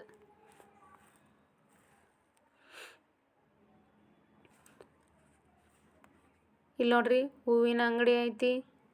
ಆಮ್ಯಾಗ ಪ್ಲಾಸ್ಟಿಕ್ ಕೂಡಿಸಿದಂಥ ತಯಾರಿದೆ. ಇಲ್ಲಿ ನೋಡ್ರಿ, ಎಲ್ಲ ಕಸ ಹಾಕ್ಯಾರ. ದನಗಳು ಬಂದು ತಿನ್ನಾಕತ್ತಾವ. ಹಾಗೆಲ್ಲ ಹಾಕಬಾರ್ದು, ಇದು ತಪ್ಪು. ಆಮ್ಯಾಗ ಕಾಯಿಪಲ್ಲೆ ಸಂತೆ ನಡೆದೈತಿ. ಇಲ್ಲಿ ರೋಡ್ ಹೆಂಗದ ನೋಡ್ರಿ, ರೋಡ್ನ್ಯಾಗ ಮಳೆ ಆದ್ರೆ ಮಳೆ ಆಗಾಕತ್ತೈತಿ, ಅವರೆಲ್ಲ ಹೊಂಟಾರ. ಇಲ್ಲಿ ನೋಡ್ರಿ, ಚಿಂದಿಯವ್ರು ಅದಾರ. ನೀನು ನಗರಕ್ಕೆ ಹೋದರೆ ಏನೇನು ನೋಡುವೆ? ನಾವೇನೇನು ನೋಡಿವೆ ಅನ್ನೋದು ಇಲ್ಲಿ ಬರಿಬೇಕು. ಚಿತ್ರಗಳಲ್ಲಿ ಪರಿಸರ ಜ್ಞಾನಕ್ಕೆ ಸಂಬಂಧಿಸಿದ ಚಿತ್ರಗಳಿಗೆ ಗುರುತು ಹಾಕು. ನೀನು ನಗರದಲ್ಲಿ ವಾಸಿಸುತ್ತಿದ್ದರೆ ಎದುರಿಸುವ ಸಮಸ್ಯೆಗಳಾವು? ನಗರದಲ್ಲಿ ಅನೇಕ ಸಮಸ್ಯೆಗಳದಾವೆ. ಮೇನ್ ಅಂದ್ರೆ ಕಸದ ಸಮಸ್ಯೆನ ಭಾಳ ಐತಿ. ಆಮ್ಯಾಗ ಏನಂದ್ರೆ ಪ್ಲಾಸ್ಟಿಕ್ಕಿನ ಸಮಸ್ಯೆ ಭಾಳ ಐತಿ. ಕುಡಿ ನೀರಿನ ವ್ಯವಸ್ಥೆ ಸರಿ ಇದ್ರೂ ಸಹಿತ ಒಂದೊಂದು ಸಲ ಸರಿಯಾಗಿ ನೀರು ಬರೋದಿಲ್ಲ. ಇನ್ನೂ ಅನೇಕ ಸಮಸ್ಯೆಗಳು ನಗರಗಳಲ್ಲಿ ಇರ್ತಾವೆ. ಜನದಟ್ಟಣೆ ಇರ್ತೈತಿ, ಖರ್ಚು ವೆಚ್ಚ ಜಾಸ್ತಿ ಇರ್ತೈತಿ, ಶಿಕ್ಷಕರ ಸಹಾಯದಿಂದ ಈ ಕೆಳಗಿನಗಳನ್ನು ಗೆಳೆಯರೊಂದಿಗೆ ಚರ್ಚಿಸು. ನಂತರ ತರಗತಿಯಲ್ಲಿ ಎಲ್ಲರ ಮುಂದೆ ಹೇಳು. ನಗರದಲ್ಲಿ ವಸತಿ ಸಮಸ್ಯೆ ಇದೆ ರೀ. ಸಂಚಾರ ದಟ್ಟಣೆ ಇದೆ. ಕೈಗಾರಿಕಾ ಪ್ರದೇಶದಲ್ಲಿನ ಮಾಲಿನ್ಯ ಇದೆ. ಕಸದ ವಿಲೇವಾರಿ ಇದೆ. ಕೊಳಚೆ ಪ್ರದೇಶಗಳು ಇವೆ. ಜಲಮಾಲಿನ್ಯ ಉಂಟಾಗುತ್ತದೆ. ಇಂಥ ಸಮಸ್ಯೆಗಳನ್ನು ಬಗೆಹರಿಸಲು ಸರ್ಕಾರ ಹಲವು ಕಾರ್ಯಕ್ರಮಗಳನ್ನು ಕೈಗೊಂಡಿದೆ. ಅವು ಯಾವಂದ್ರೆ ಒಳಚರಂಡಿ ವ್ಯವಸ್ಥೆ. ಏನು ನೀರಿನ ನೈರ್ಮಲ್ಯ ಆಗಬಾರ್ದು ಅಂಥೇಳಿ ಏನು ಮಾಡೈತಿ, ಒಳಚರಂಡಿ ವ್ಯವಸ್ಥೆಯನ್ನು ಮಾಡೈತಿ. ಶುದ್ಧ ಕುಡಿಯುವ ನೀರಿನ ಪೂರೈಕೆಗಾಗಿ ದೊಡ್ಡ ದೊಡ್ಡ ಟ್ಯಾಂಕ್ಗಳನ್ನು ಮತ್ತು ಫಿಲ್ಟರ್ನ ಮಾಡಿ ನೀರನ್ನ ಬಿಡ್ತಾರೆ. ಅನೇಕ ಕಾರ್ಯಕ್ರಮಗಳನ್ನು ಕೈಗೊಂಡ್ರು ಸಹಿತ ನಮ್ಮ ಜನ ಏನು ಮಾಡ್ತಾರೆ, ಕಸ ಎಲ್ಲೆಂದರಲ್ಲಿ ಎಸೆಯೋದು ಬಿಡಂಗಿಲ್ಲ. ಆಮ್ಯಾಗ ಅವುಗಳನ್ನು ತಿಂದು ದನಗಳನ್ನು ಏನು ಮಾಡ್ತಾವೆ, ಅವಕ್ಕೂ ತೊಂದರೆ ಆಗಾಕತ್ತೈತಿ. ಸುಸಜ್ಜಿತ ಬಸ್ಸು ಹಾಗೂ ರೈಲು ನಿಲ್ದಾಣಗಳ ವ್ಯವಸ್ಥೆ ಇದೆ ರೀ. ಸುಸಜ್ಜಿತ ಬಸ್ಸು ರೈಲು ನಿಲ್ದಾಣಗಳ ವ್ಯವಸ್ಥೆ ಇದೆ. ನಗರದ ಹೊರ ವಲಯಗಳಲ್ಲಿ ವರ್ತುಲ ರಸ್ತೆಗಳ ವ್ಯವಸ್ಥೆ ಇದೆ ರೀ. ಉದ್ಯಾನವನಗಳ ನಿರ್ಮಾಣ ಇದೆ ರೀ. ದೊಡ್ಡ ದೊಡ್ಡ ನಗರ ಪ್ಲೇಸ್ ಹುಬ್ಳಿ, ಧಾರವಾಡ, ಆಮ್ಯಾಗ ದೊಡ್ಡ ದೊಡ್ಡ ಜಿಲ್ಲೆಗಳು, ಆಮ್ಯಾಗ ಬೆಂಗಳೂರು ಸಿಟಿ ಅಂತಲ್ಲೆಲ್ಲ ಏನೈತಿ ರೀ, ಸುಸಜ್ಜಿತ ಬಸ್ ನಿಲ್ದಾಣ ಐತಿ, ರೈಲು ನಿಲ್ದಾಣ ವ್ಯವಸ್ಥೆ ಐತಿ. ಹೊರವಲಯಗಳಲ್ಲಿ ವರ್ತುಲ ರಸ್ತೆ ಐತಿ. ಜನದಟ್ಟಣೆ ಆಗಬಾರ್ದಂತ ಉದ್ಯಾನವನಗಳನ್ನು ನಿರ್ಮಾಣ ಮಾಡ್ಯಾರ. ಇನ್ನೂ ಅನೇಕ ರೀತಿಯ ಕಾರ್ಯಕ್ರಮಗಳನ್ನು ನಮ್ಮ ಸರ್ಕಾರ ಕೈಗೊಂಡೈತಿ. ಈಗ ನೋಡ್ರಿ, ಬುಡಕಟ್ಟು ಸಮುದಾಯ. ಇಷ್ಟೊತ್ತನ ನಾವು ಏನೇನು ನೋಡಿದ್ದೀವಿ ಅಂದ್ರೆ ಗ್ರಾಮ ಸಮುದಾಯ, ನಗರ ಸಮುದಾಯವನ್ನು ನೋಡೀವಿ. ಈಗ ನಾವು ನೋಡಾತಿದ್ದು ಬುಡಕಟ್ಟು ಸಮುದಾಯ. ಈ ಚಿತ್ರದಲ್ಲಿರುವ ಯಾವ ಅಂಶಗಳು ನಿನ್ನ ಪರಿಸರಕ್ಕೆ ಭಿನ್ನವಾಗಿವೆ ಎಂಬುದನ್ನು ಬರೆ. ಅವ್ರಿಗೆ ನಮ್ಗೆ ಏನು ವ್ಯತ್ಯಾಸ ಐತೆ ಅಂದ್ರೆ, ನಾವು ಬಟ್ಟೆಗಳನ್ನು ಹಾಕ್ಕೋತೀವಿ. ಅವರು ಬಟ್ಟೆಗಳನ್ನು ಹಾಕೋತಿರ್ತಾರೆ, ಆದ್ರೆ ಅವರು ಕಡಿಮೆ ಬಟ್ಟೆಗಳನ್ನು ಧರಿಸ್ತಾರೆ. ಆಮ್ಯಾಗ ಅವರು ಮರದ ಈ ಎಲೆಗಳ ತಪ್ಪಲುಗಳನ್ನು ತಯಾರು ಮಾಡ್ಕೊಂಡು ಅದರಿಂದ ಬಟ್ಟೆಗಳನ್ನು ಮಾಡ್ತಾರೆ. ಆಭರಣಗಳನ್ನು ಕೂಡ ಸಹಿತ ಅವ್ರು ಮರದಿಂದ ಏನೇನು ಇದನ್ನು ಹಾಕಿರ್ತಾವೆ ಅವನ್ನ ತೊಗೊಂಡು ಹಾಕೋತಿರ್ತಾರೆ. ಆಮ್ಯಾಗ ಅವರು ಗುಡಿಸಲದೊಳಗೆ ಇರ್ತಾರೆ. ಇಲ್ಲಿ ಮನೆಗಳಿರ್ತಾವೆ, ಸಿಮೆಂಟಿನ ಮನೆ, RCC ಮನೆಗಳಿರ್ತಾವೆ. ಆಮ್ಯಾಗ ಮತ್ತು ಅವರು ಒಲೆ ಮೇಲೆ ಅಡುಗೆ ಮಾಡ್ತಾರೆ, ಇಲ್ಲಿ ಗ್ಯಾಸ್ ಮೇಲೆ ಅಡುಗೆ ಮಾಡ್ತಾರೆ. ಆಮ್ಯಾಗ ಅವ್ರಿಗೆ ಶಿಕ್ಷಣ ಅನ್ನೋದು ಕೊರತೆ ಇರ್ತೈತಿ. ಇಲ್ಲಿ ಶಿಕ್ಷಣಗಳನ್ನ ಸಿಗ್ತೈತಿ. ಎಲ್ಲೆಂದ್ರೆ ಗ್ರಾಮ ಸಮುದಾಯ ಮತ್ತು ನಗರ ಸಮುದಾಯದೊಳಗೆ ಶಿಕ್ಷಣ ವ್ಯವಸ್ಥೆ ಸರಿಯಾಗಿರ್ತದೆ. ದಟ್ಟ ಅರಣ್ಯಗಳಲ್ಲಿ ಮತ್ತು ಗುಡ್ಡುಗಾಡು ಪ್ರದೇಶಗಳಲ್ಲಿ ವಾಸಿಸುವ ಕುಟುಂಬಗಳ ಗುಂಪನ್ನು ಬುಡಕಟ್ಟು ಸಮುದಾಯ ಎಂದು ಕರೆಯುತ್ತೇವೆ. ಇದು ಹೋದ ಸಲ TET ಒಳಗೆ ಬಂದಿತ್ತು ರೀ. ಬುಡಕಟ್ಟು ಸಮುದಾಯ ಅಂದರೆ ಏನು ಅಂಥೇಳಿ ಕರೀತಾರೆ. ದಟ್ಟ ಅರಣ್ಯಗಳಲ್ಲಿ ಮತ್ತು ಗುಡ್ಡುಗಾಡು ಪ್ರದೇಶಗಳಲ್ಲಿ ವಾಸಿಸುವ ಕುಟುಂಬಗಳ ಗುಂಪನ್ನು ಬುಡಕಟ್ಟು ಸಮುದಾಯ ಎಂದು ಕರೆಯುತ್ತೇವೆ. ಇವರ ವಸತಿ, ಭಾಷೆ, ಉಡುಗೊರೆ ತೊಡುಗೆ, ವಿವಾಹ ಪದ್ಧತಿ ಇತ್ಯಾದಿ ವಿಶಿಷ್ಟವಾಗಿರುತ್ತದೆ. ಕರ್ನಾಟಕದಲ್ಲಿ ಮೈಸೂರು ಜಿಲ್ಲೆಯ ಸೋಲಿಗರು. ಕರ್ನಾಟಕದಲ್ಲಿ ಮೈಸೂರು ಜಿಲ್ಲೆಯಲ್ಲಿ ಯಾವ ಇವ್ರು ಇರ್ತಾರೆ ಅಂದ್ರೆ, ಮೈಸೂರು ಜಿಲ್ಲೆಯೊಳಗೆ ಸೋಲಿಗರು ಇರ್ತಾರೆ, ನೆನಪಿಟ್ಕೋರಿ. ದಕ್ಷಿಣ ಕನ್ನಡ ಜಿಲ್ಲೆಯೊಳಗೆ ಕೊರಗರು ಇರ್ತಾರೆ. ಕೊಡಗು ಜಿಲ್ಲೆಯ ಜೇನು ಕುರುಬರು ಇರ್ತಾರೆ ಮತ್ತು ಎರೆಯವರು ಮುಂತಾದ ಬುಡಕಟ್ಟು ಸಮುದಾಯಗಳಾಗಿವೆ. ಮೋಸ್ಟ್ ಇಂಪಾರ್ಟೆಂಟ್ ನೋಡ್ರಿ ಇವ. ಕರ್ನಾಟಕದಲ್ಲಿ ಮೈಸೂರು ಜಿಲ್ಲೆಯಲ್ಲಿ ಸೋಲಿಗರು, ದಕ್ಷಿಣ ಕನ್ನಡ ಜಿಲ್ಲೆಯಲ್ಲಿ ಕೊರಗರು, ಕೊಡಗು ಜಿಲ್ಲೆಯಲ್ಲಿ ಜೇನು ಕುರುಬರು ಮತ್ತು ಎರೆಯವರು ಇರ್ತಾರೆ. ಕೊಡಗು ಜಿಲ್ಲೆಯೊಳಗೆ ಯಾರು ಇರ್ತಾರೆ ರೀ? ಜೇನು ಕುರುಬರು ಮತ್ತು ಎರೆಯವರು. ಮೈಸೂರು ಜಿಲ್ಲೆಯೊಳಗೆ ಯಾರು ಇರ್ತಾರೆ? ಸೋಲಿಗರು ಇರ್ತಾರೆ. ದಕ್ಷಿಣ ಕನ್ನಡ ಜಿಲ್ಲೆಯವರು ಕೊರಗರು. ಮೋಸ್ಟ್ ಇಂಪಾರ್ಟೆಂಟ್ ಐತ್ರಿ. ನಾನು ಅದಕ್ಕೆ ಹೊಳ್ಳೆ ಹೇಳತ್ತೀನಿ ನಿಮ್ಗೆ.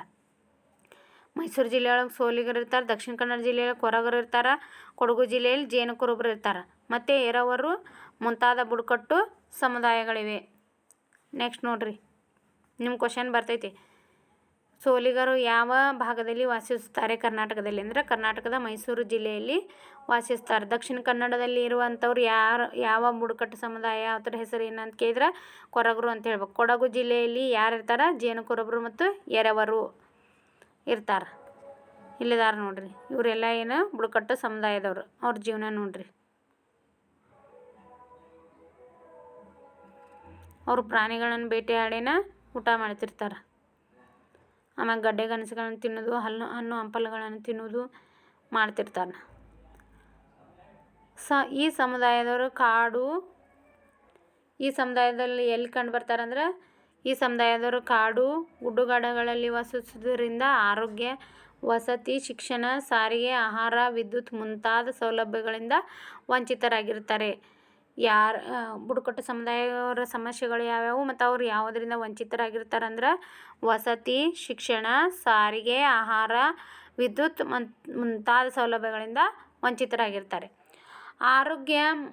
ಇತ್ತೀಚಿನ ದಿನಗಳಲ್ಲಿ ಸರ್ಕಾರವು ಈ ಸಮುದಾಯಗಳಿಗೆ ಶಿಕ್ಷಣ, ಆಹಾರ ವಿತರಣೆ, ಮನೆ, ಆರೋಗ್ಯ ಮುಂತಾದ ಸೌಲಭ್ಯಗಳನ್ನು ಒದಗಿಸುವ ಪ್ರಯತ್ನ ಮಾಡತ್ತಾರ. ನಮ್ಮ ಸರ್ಕಾರ ಏನು ಮಾಡತೈತಿ ಅಂದ್ರೆ ಇಲ್ಲಿರುವಂಥ ಬುಡಕಟ್ಟು ಸಮುದಾಯದವರಿಗೆ ಶಿಕ್ಷಣವನ್ನು ಕೊಡಬೇಕು, ಆಹಾರವನ್ನು ವಿತರಣೆ ಮಾಡಬೇಕು, ಅವ್ರಿಗೂ ಮನೆ ಮತ್ತು ಮುಂತಾದ ಸೌಲಭ್ಯಗಳನ್ನು ಒದಗಿಸ್ಕೊಡ್ಬೇಕಂಥೇಳಿ ಪ್ರಯತ್ನ ಮಾಡತ್ತಾರ. ತಮ್ಮ ಮೂಲಭೂತ ಅಗತ್ಯತೆಗಳನ್ನು ಪೂರೈಸಿಕೊಳ್ಳಲು ಮತ್ತು ಪರಸ್ಪರ ನೆರವಾಗಲು ನಿರ್ದಿಷ್ಟ ಪ್ರದೇಶದಲ್ಲಿ ಒಂದಾಗಿ ಬದುಕುವ ಜನರ ಗುಂಪೇ ಸಮುದಾಯ ಎಂದು ನೀನು ತಿಳಿದೆ. ಗ್ರಾಮ, ನಗರ ಮತ್ತು ಬುಡಕಟ್ಟು ಸಮುದಾಯಗಳನ್ನು ನಾವು ಬೇರೆ ರೂಪದ ಸಮುದಾಯಗಳನ್ನು ಕೂಡ ಕಾಣಬಹುದು. ವಿವಿಧ ರೂಪದ ಸಮುದಾಯಗಳು ನೋಡ್ರಿ ಇಲ್ಲಿ ತೆಳಗೈತಿ.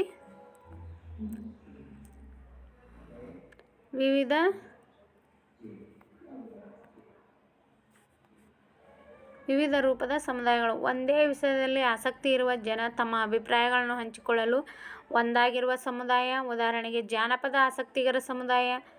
ಯಾವುದಾದರೂ ಒಂದು ಕೆಲಸದಲ್ಲಿ ಬದಲಾವಣೆಯನ್ನು ತರಬೇಕು ಅಥವಾ ಒಂದು ಕಾರ್ಯಕ್ರಮವನ್ನು ಸಾಧಿಸಬೇಕೆಂದು ಒಂದುಗೂಡುವ ಜನರ ಸಮುದಾಯ. ಉದಾಹರಣೆಗೆ ಪರಿಸರ ಪ್ರೇಮಿಗಳ ಸಮುದಾಯ. ಒಂದೇ ವೃತ್ತಿಯಲ್ಲಿರುವ ಅಥವಾ ಒಂದೇ ರೀತಿಯ ಚಟುವಟಿಕೆಗಳನ್ನು ಕೈಗೊಳ್ಳುವ ವ್ಯಕ್ತಿಗಳು ಒಂದು ಕೂಡಿ ಗುಂಪಾಗಿರುವ ಸಮುದಾಯ. ಉದಾಹರಣೆಗೆ ಶಿಕ್ಷಕ ಸಮುದಾಯ.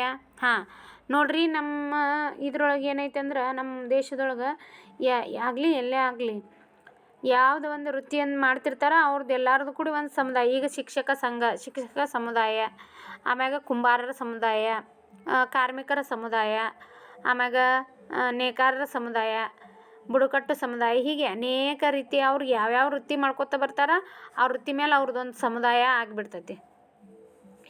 ಇವೆಲ್ಲ ಸಮುದಾಯಗಳು. ಹೀಗೆ ವ್ಯಕ್ತಿಗಳು ತಮ್ಮ ಆಸಕ್ತಿ, ಅಭಿರುಚಿ, ವಿರಾಮ ಸಮಯ, ಅಭ್ಯಾಸ, ವೃತ್ತಿ, ಹವ್ಯಾಸದಿಂದ ಒಂದುಗೂಡಿದಾಗ ಅವರದೇ ಆದ ಸಮುದಾಯ ಉಂಟಾಗುತ್ತದೆ. ಕೇವಲ ಕುಟುಂಬಗಳಿಂದ ಮಾತ್ರ ಸಮುದಾಯ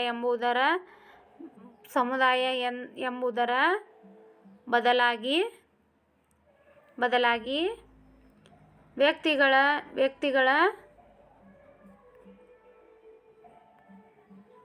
ವ್ಯಕ್ತಿಗಳ ನಡುವಿನ ಸಂಬಂಧದಿಂದಲೂ ಸಮುದಾಯ ಉಂಟಾಗುತ್ತದೆ ಎಂಬುದು ವಿಶಾಲವಾದ ಅರ್ಥವಾಗಿದೆ. ಹೌದು, ಒಬ್ಬ ವ್ಯಕ್ತಿ ನಾನು ಟೀಚರ್ ಅದೀನಿ, ನೀನು ಟೀಚರ್ ಅದೀನಿ ಅಂಥೇಳಿ ಎಲ್ಲರೂ ಕುಡ್ಕೊಂಡು ಒಂದು ಟೀಚರ್ದ ಒಂದು ಗುಂಪಾಗಿಬಿಡ್ತೈತಿ. ಅದೊಂದು ಸಂಘ ಆತ.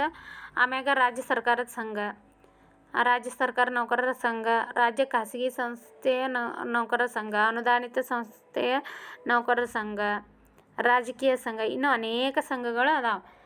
ಇದಲ್ಲದೆ ಜಾತಿ, ಧರ್ಮ, ಧ್ಯೇಯ, ಗುರಿ, ಭಾಷೆ, ಸಂಸ್ಕೃತಿ, ವಯಸ್ಸು, ಲಿಂಗ ಇತ್ಯಾದಿಗಳನ್ನು ಆಧರಿಸಿಯೂ ಸಮುದಾಯಗಳ ರಚನೆ ಆಗುವುದನ್ನು ನಾವು ಕಾಣ್ಬೋದು. ವೃದ್ಧರದ ಒಂದು ಸಮುದಾಯ ಇರ್ತೈತಿಲ್ರಿ ಹಂಗೆ.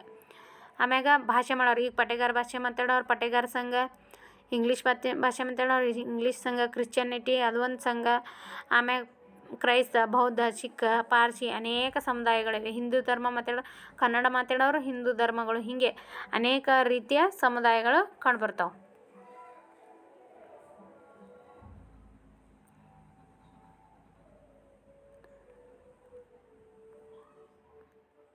ನೀನು ಈಗಾಗಲೇ ಹಲವಾರು ವೃತ್ತಿ ಕೆಲಸಗಳ ಬಗ್ಗೆ ತಿಳಿದಿರುವೆ. ನೀನು ಮಾಡುವ ಊಟಕ್ಕೆ ಎಷ್ಟೆಲ್ಲ ಜನರ ಅವಶ್ಯಕತೆ ಇದೆ ಎಂಬುದನ್ನು ನೀನು ತಿಳಿದಿದೆಯೇ? ಇಲ್ಲಿಟ್ಟಿರುವ ಚಾರ್ಟ್ ಗಮನಿಸು. ಇದರಿಂದ ನೀನು ಕಲಿತೆ ಎಂಬುದನ್ನು ಬರೆ. ಏನನ್ನು ಕಲಿತೆ ಎಂಬುದನ್ನು ಬರಿಬೇಕು. ಆಹಾರಕ್ಕೆ ನೆರವಾಗುವವರು ನೋಡ್ರಿ, ಬೇಕಾಗಿರುವುದು ಆಹಾರ ಪದಾರ್ಥ. ರೈತ ಬೇಕು. ನಮ್ಗೆ ಮೊದಲು ಆಹಾರ ಬೇಕಂದ್ರೆ ಮೊದಲು ರೈತ ಬೇಕು. ರೈತನಿಂದ ಏನು ಬೇಕು? ಭೂಮಿ ಬೇಕು, ನೀರು ಬೇಕು, ಬೀಜ ಬೇಕು, ಗೊಬ್ಬರ ಬೇಕ್ರಿ ರೈತನಿಗೆ. ನಮಗೆ ಆಹಾರ ಪದಾರ್ಥ ಬೇಕಂದ್ರೆ ಭೂಮಿ, ನೀರು, ಬೀಜ. ಭೂಮಿ ಇರ್ತೈತ್ರಿ. ನೀರು ಯಾವುದರಿಂದ? ಬಾವಿ, ಕಾಲುವೆ, ಕೊಳವೆ ಬಾವಿ ತೋಡುವವರು, ಪೈಪ್, ಪಂಪ್ ಸೆಟ್ ತಯಾರಕರು, ವಿದ್ಯುತ್ ಲೈನ್ಮನ್ ಕೆಲಸಗಾರರು ಬೇಕು. ನೀರು ಬೇಕಂದ್ರೆ ಇಷ್ಟೆಲ್ಲ ಬೇಕು.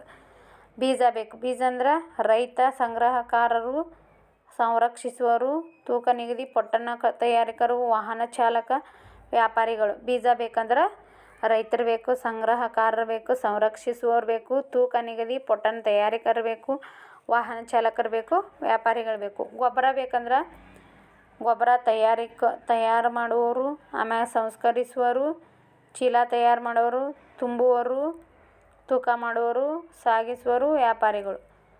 ಆಮ್ಯಾಗ ನೆಕ್ಸ್ಟ್ ಕ್ರಿಮಿನಾಶಕ. ಒಂದು ಬೆಳೆ ಬೆಳಿಬೇಕಂದ್ರೆ ನೋಡ್ರಿ ಇಷ್ಟೆಲ್ಲ ಕಷ್ಟ ಐತಿ. ಕ್ರಿಮಿನಾಶಕಗಳು ಬೇಕು, ಅದ್ರೊಳಗೆ ಸಂಶೋಧಕರು ಬೇಕು, ತಯಾರಿಸುವವರು ಬೇಕು, ಕೆಲಸಗಾರರು ಬೇಕು, ವ್ಯಾಪಾರಿಗಳು ಬೇಕು, ಕೃಷಿ ಕಾರ್ಮಿಕರು ಬೇಕು, ವಾಹನ ಚಾಲಕರು ಬೇಕು, ಆಮ್ಯಾಗ ಕಾರ್ಮಿಕರು ಬೇಕು ಸಾಗಣೆ ಮಾಡೋಕೆ. ವ್ಯಾಪಾರಿ, ಸಗಟು ವ್ಯಾಪಾರಿ, ದಲ್ಲಾಳಿ, ವ್ಯಾಪಾರಿ ಬೇಕು. ರೈತರು ನಾವೆಲ್ಲ ಹೊಲ್ದಾಗ ಬೆಳೆದಿದ್ದು ಯಾರಿಗೆ ಬೆಳಿತಾರಂದ್ರೆ ವ್ಯಾಪಾರಿಗೆ ಮಾಡ್ತಾರೆ. ಅವರು ಸಗಟು ವ್ಯಾಪಾರಿ ಮತ್ತು ದಲ್ಲಾಳಿಗಳು ಆಗಿರ್ತಾರೆ. ಅವರಿಂದ ನಾವು ತೊಗೋತೀವಿ. ಯಾವುದೋ ಒಂದು ಕಾಯಿಪಲ್ಯ ಬೇಕಂದ್ರೆ, ಈಗ ಬದ್ನಿಕಾಯಿ ಬೇಕಂದ್ರೆ ಮೊದಲು ರೈತರು ಬೆಳೆದಿರ್ತಾರೆ. ಅದನ್ನು ತಂದು ಅವರು ಸಗಟು ವ್ಯಾಪಾರಿಗೆ ಅಥವಾ ದಲ್ಲಾಳಿ ಮಾರ್ತಾರೆ. ಆ ದಲ್ಲಾಳಿಯವರಿಂದ ನಾವು ತೊಗೋತೀವಿ. ಹೀಗೆ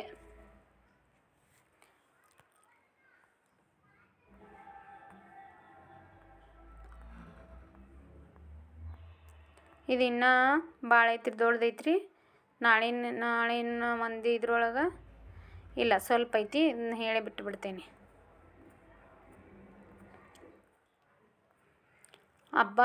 ಆಹಾರ ಪದಾರ್ಥ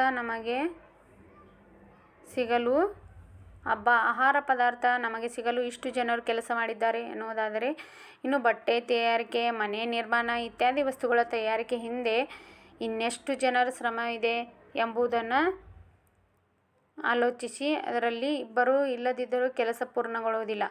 ವಸ್ತುವನ್ನು ದುಡ್ಡು ಕೊಟ್ಟು ಅಂಗಡಿಯಿಂದ ತರುತ್ತೇವೆ, ಸುಲಭವಾಗಿ ಸಿಗುತ್ತದೆ ಎಂದು ನಾವು ಭಾವಿಸುವುದಕ್ಕಿಂತ ನಾವು ಬಳಸುವ ವಸ್ತುವಿನ ಹಿಂದೆ ನೂರಾರು ಜನರ ಶ್ರಮವಿದೆ ಎಂಬುದನ್ನು ಮರೆಯಬಾರದು. ಆದ್ದರಿಂದ ಸಮುದಾಯದಲ್ಲಿನ ಪ್ರತಿಯೊಂದು ವೃತ್ತಿ ಕೆಲಸವನ್ನು ನಾವು ಗೌರವದಿಂದ ಕಾಣಬೇಕು, ಪ್ರತಿಯೊಬ್ಬರನ್ನು ಗೌರವಿಸಬೇಕು. ಯಾಕಂದರೆ ನಮಗೆ ಪ್ರತಿಯೊಬ್ಬರೂ ಬೇಕೇ ಬೇಕು. ಪೊಲೀಸರು ಬೇಕು, ಟೀಚರ್ಸ್ ಬೇಕು, ಆಮ್ಯಾಗ ಮನೆ ಕೆಲಸದವ್ರು ಬೇಕು, ಆಮ್ಯಾಗ ಬೀದಿ ಸ್ವಚ್ಛ ಮಾಡೋರು ಬೇಕು, ಪೌರ ಕಾರ್ಮಿಕರು ಬೇಕು, ಆಮ್ಯಾಗ ಕಸ ವಿಲೇವಾರಿ ಮಾಡೋರು ಬೇಕು. ಪ್ರತಿಯೊಬ್ಬರೂ ಅವ್ರದ್ದೇ ಆದ ಒಂದು ಕೆಲಸಕ್ಕೆ ಮಹತ್ವ ಇದೆ. ಹಾಗಾಗಿ ನಾವು ಪ್ರತಿಯೊಂದು ಕೆಲಸನ ಗೌರವಿಸಬೇಕು, ಆ ಕೆಲಸ ಮಾಡೋರನ್ನ ಕೂಡ ನಾವು ಗೌರವಿಸಬೇಕಾಗುತ್ತದೆ. ಸಮುದ್ರದ ನೀರಿನಿಂದ ತಯಾರಾಗುವ ಉಪ್ಪು ನಮಗೆ ಹೇಗೆ ದೊರೆಯುತ್ತದೆ ಮತ್ತು ಯಾರು ಯಾವ ಕೆಲಸ ಮಾಡುತ್ತಾರೆ ಎಂಬುದರ ಬಗ್ಗೆ ಚಾರ್ಟನ್ನು ಸಿದ್ಧಪಡಿಸುವುದು ಐತಿ. ಇದು ಮಕ್ಕಳಿಗೆ ಐತ್ರಿ.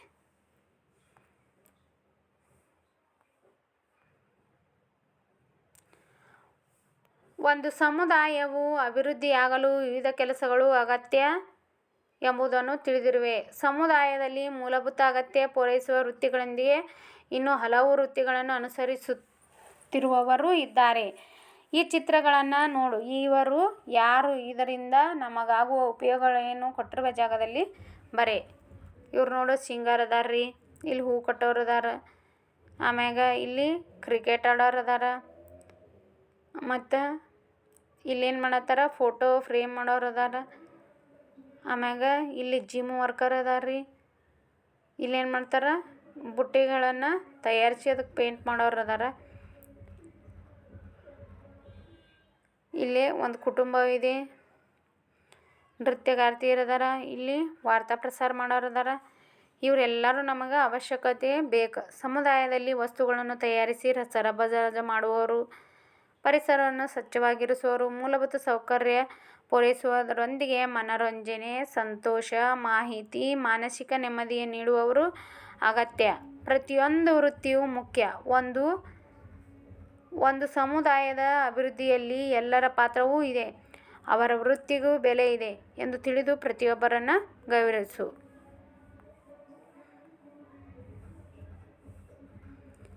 ಇಲ್ಲಿ ಕೆಲವು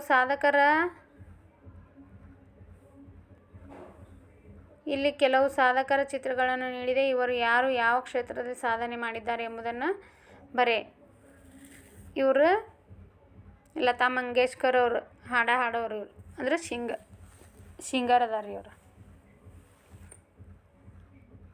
ಇವರು ಭಾಷಣ ಮಾಡಾಕತ್ತಾರ. ಇವರು ಶಹನಾಯಿ ವಾದಕರದಾರ. ಬೇರೆ ಬೇರೆ ಕ್ಷೇತ್ರಗಳಲ್ಲಿ ಸಾಧನೆ ಮಾಡಿದ ವ್ಯಕ್ತಿಗಳನ್ನು ಭೀಮ್ಸೇನ್ ಜೋಶಿ ಇವರು ಸಂಗ್ರಹಿಸಿ ಶಾಲೆಯಲ್ಲಿ ಪ್ರದರ್ಶಿಸು. ನೀನು ದೊಡ್ಡವನಾದ ಮೇಲೆ ಯಾವ ವೃತ್ತಿಯನ್ನು ಮಾಡ ಬಯಸುವೆ? ಇದರಿಂದ ಸಮುದಾಯಕ್ಕಾಗುವ ಅನುಕೂಲತೆಗಳೇನು ಎಂಬುದನ್ನು ತರಗತಿಯಲ್ಲಿ ಹೇಳು. ಇಲ್ಲಿನ ಚಿತ್ರವನ್ನು ಗಮನಿಸು ಹಾಗೂ ಈ ಸನ್ನಿವೇಶನ ಕುರಿತು ಬರೆ. ಮಕ್ಕಳಿಗೆ ಚಟುವಟಿಕೆ ಐತ್ರಿ ಇದು.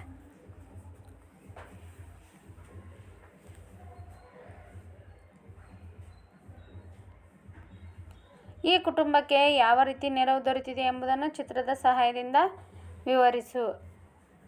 ಇಲ್ಲಿ ನೋಡ್ರಿ, ಇಲ್ಲಿ ಪೋಸ್ಟ್ ಆಫೀಸ್ನವ್ರು ಬಂದಾರ. ಇಲ್ಲಿ ಏನಂದ್ರೆ ಗಿಫ್ಟ್ಗಳನ್ನು ಕೊಡಾಕತ್ತಾರ. ಆಮ್ಯಾಗ ಇಲ್ಲಿ ಪತ್ರಗಳನ್ನು ಕೊಡ್ತಾರ. ಇಲ್ಲಿ ಮನೆಯನ್ನು ಕಟ್ಟಾಕತ್ತಾರ. ಅದ್ರ ಜೊತೆ ಕಟ್ಟೋರು ಏನು ಮಾಡತ್ತಾರ, ಕೈಯಾಗ ಕೊಡಾಕಬೇಕು, ಇದನ್ನು ಮಾಡಕ್ಕೆ ಬೇಕು, ಕೆಲಸ ಮಾಡಕ್ಕೆ ಬೇಕು. 4-5 ಜನ ಆದ್ರೆ ಮನೆ ಕಟ್ಟಾಕತ್ತಾರ. ಸಮುದಾಯದಲ್ಲಿ ಯಾರಿಗಾದರೂ ತೊಂದರೆಯಾದಾಗ ಸಮುದಾಯದ ಜನ ನೆರವಾಗುತ್ತಾರೆ. ಹೌದು, ಸಮುದಾಯದಲ್ಲಿ ಯಾರಿಗೆ ಒಬ್ರಿಗೆ ಏನಾರ ಆದರೆ ಸಮುದಾಯದ ಅಕ್ಕಪಕ್ಕದಲ್ಲಿರುವವರು ಮೊದಲು ಬರೋದು. ದೂರ ಇರೋರು ಯಾರೂ ಬರೋಂಗಿಲ್ಲ. ಹೀಗಾಗಿ ಅಕ್ಕಪಕ್ಕದವ್ರ ಜೊತೆ ನಾವೆಲ್ಲರೂ ಚೆಂದಾಗಿರಬೇಕು. ಇದೇ ರೀತಿ ಪ್ರವಾಹ, ಬರಗಾಲ, ಭೂಕಂಪ ಇತ್ಯಾದಿ ಪ್ರಕೃತಿ ವಿಕೋಪಗಳಿಂದ ಹಾನಿ ಉಂಟಾದಾಗ ವಿವಿಧ ಸಮುದಾಯಗಳು ನೆರವಾಗುತ್ತವೆ. ಹೌದು, ಏನಾರ ಒಂದು ಈಗ ಕೊರೋನಾ ಆದಾಗ ನಮ್ಮ ಜನ ಎಲ್ಲ ಏನು ಮಾಡಿದರು, ಸ್ಪಂದಿಸಿದರು. ಹಂಗೆ ಪ್ರತಿಯೊಂದು ಏನಾರ ಒಂದು ತೊಂದರೆ ಬಂದರೂ ಸಹಿತ ನಾವೆಲ್ಲರೂ ಸ್ಪಂದನೆ ಮಾಡಬೇಕು. ಇದರಿಂದ ನೀನೇನು ತಿಳಿದೆ ಎಂಬುದನ್ನು ಬರೆ. ಮಕ್ಕಳಿಗೆ ಚಟುವಟಿಕೆ ಇದೆ. ಪ್ರತಿಯೊಬ್ಬ ವ್ಯಕ್ತಿಯು ಸಮುದಾಯದ ಒಂದು ಭಾಗ. ಪ್ರತಿಯೊಬ್ಬ ವ್ಯಕ್ತಿಯೂ ಸಮುದಾಯದ ಒಂದು ಭಾಗವಾಗಿರ್ತಾನೆ ನೋಡ್ರಿ. ಗುಂಪಿನಲ್ಲಿ ವಾಸಿಸುವ ಪ್ರತಿಯೊಬ್ಬ ವ್ಯಕ್ತಿಯಿಂದಾಗಿ ಸಮುದಾಯದ ರಚನೆಯಾಗಿದೆ. ಸಮುದಾಯದ ಸಹಕಾರವಿಲ್ಲದೆ ನಾವು ಬದುಕಲು ಸಾಧ್ಯವಿಲ್ಲ. ಆದ್ದರಿಂದ ನಾವು ಸಂದರ್ಭ ಬಂದಾಗ ಸಮುದಾಯದ ಇತರರಿಗೆ ನೆರವಾಗಬೇಕು. ಆಜುಬಾಜುದವ್ರು ಯಾವಾಗಲೂ ಕಷ್ಟದಾಗಿದ್ದರೆ ನಾವೇನು ಮಾಡಬೇಕು, ಸಹಾಯವನ್ನು ಮಾಡಬೇಕು. ನೋಡಿನೂ ಸುಮ್ಮನೆ ಕುಂದ್ರಬಾರ್ದು. ಹಂಗೆ ಸಮುದಾಯ ಅಂದ್ರೆ ಅವ್ರು ನಮಗೊಮ್ಮೆ ಹೆಲ್ಪ್ ಮಾಡಿದರೆ ನಾವು ಅವರಿಗೆ ಸಹಾಯವನ್ನು ಮಾಡಬೇಕು. ಹೀಗೆ ಸಮುದಾಯ ಅನ್ನೋದು ಭಾಳ ಇಂಪಾರ್ಟೆಂಟ್ ಐತಿ ಮನುಷ್ಯನಿಗೆ ಮೊದಲು. ಈ ಅಧ್ಯಾಯ ಎಲ್ಲರಿಗೂ ಇಷ್ಟ ಆಗಿದೆ ಅಂತ ಭಾವಿಸ್ತಾ ತಾವೆಲ್ಲರೂ ಸಬ್ಸ್ಕ್ರೈಬ್ ಮಾಡ್ಕೊಳ್ಳಿ, ಶೇರ್ ಮಾಡಿ ಚಾನಲನ್ನು. ಇದು ಶ್ರೀ ಗುರು ಸ್ಟಡಿ ಚಾನಲ್ ಆಗಿರ್ತದೆ. ತಮಗೆಲ್ಲರಿಗೂ ಇಷ್ಟ ಆದರೆ ಒಂದು ಲೈಕ್ ಮಾಡಿ ಮತ್ತು ಎಲ್ಲರಿಗೂ ಶೇರ್ ಮಾಡಿ. ಹೀಗೆ ನಾನು ದಿನಲೂ ಒಂದೊಂದು ಪಾಠವನ್ನು ಅಪ್ಲೋಡ್ ಮಾಡ್ಕೊತ ಹೋಗ್ತೀನಿ. ಇದು ರೀಸೆಂಟಾದ ಬುಕ್ ಇರ್ತೈತಿ. ಇದು ಗೌರ್ಮೆಂಟ್ ಟೆಕ್ಸ್ಟ್ ಬುಕ್ ಆಗಿರ್ತೈತಿ. ಇದನ್ನು ನೀವು ಅಥೆಂಟಿಕಾಗಿ ಸ್ಟಡಿ ಮಾಡಬೇಕು. Thank you so much.